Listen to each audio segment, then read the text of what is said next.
தற்போது புதுக்கோட்டை மாவட்டம் கந்தர்வக்கோட்டையில் அதிமுக பொதுச் செயலாளர் பழனிசாமி பரப்புரை மேற்கொண்டு வருகிறார். காட்சிகளை பார்க்கலாம். சேர்க்கை இன்றைக்கு நடைபெற்றுக் கொண்டிருக்கிறது. ஓரணியில் தமிழ்நாடு பேரை வச்சிருவாங்க அழகா, மக்களை ஏமாற்றுவதற்காக. மக்களே உஷாரா இருங்க.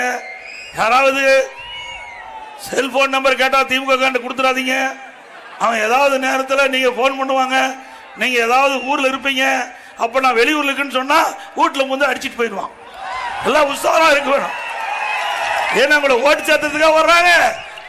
உங்க வீட்டுல என்னென்ன இருக்குது, நீங்க எப்படி இருப்பீங்கன்னு தெரிஞ்சுக்கிறது தான் செல்போன் வாங்க ஆரம்பிக்கிறாங்க. இப்படிப்பட்ட கட்சி தேவையா?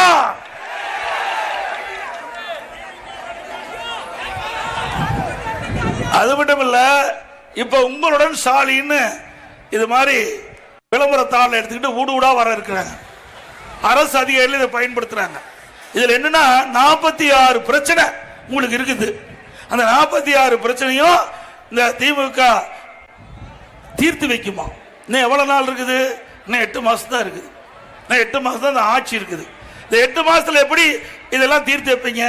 அப்படின்னா இது வரைக்கும் 4 ஆண்டு காலமா இந்த அரசாங்கம் என்ன செஞ்சது? 46 பிரச்சனை இருக்குன்னு தெரியுது இல்ல? ஏன் 4 வருஷம் தூக்கிட்டு இருந்தீங்க? உங்ககிட்ட தானே அரசாங்கம் இருக்குது.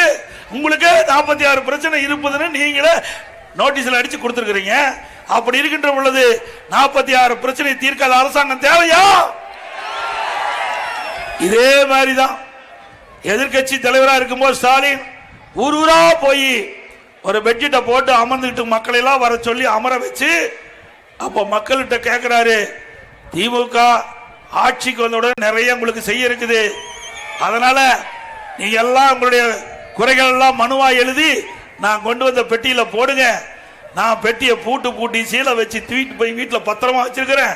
திமுக ஆட்சிக்கு வந்த உடனே அந்த சீலை உடைச்சு பெட்டியை திறந்து பூட்டை திறந்து பெட்டியை திறந்து மனுவை எடுத்து படிச்சு பார்த்து குறை தீர்க்கிறாங்க.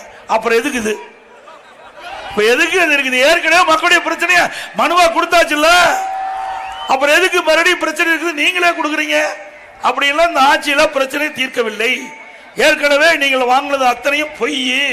மக்களை ஏமாற்றுவதற்காக அந்த மனு வாங்கின நாடகத்தை திமுக தலைவர் அரங்கேற்றிருக்கிறார். ஆக இப்படி மக்களை ஏமாற்றுகின்ற கட்சி தேவையா? சொல்லுங்க.